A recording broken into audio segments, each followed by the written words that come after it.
dito sa backfight. Makikita mo dito ang red banknote. Pwede ka dito mag-withdraw pero meron silang limit 833, 830, 1,600, 2,700. Mawi-withdraw mo na siya.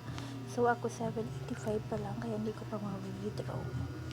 And dito naman sa mga coins, pwede mo siyang change ng pera sa blue bill money. Pero kailangan mo ma-achieve ang level 20 and 10 respectively combat. Just level 12 pa lang ako and then sa combat ko is level 8 pa lang kaya hindi pa ako makapag-exchange. And then dito sa yellow bill, ayan, pwede na ako mag-withdraw dyan pero hindi pa kasi 2 pesos pa lang, sayang. And then dito sa mga tags, need mong i-finish yan lahat.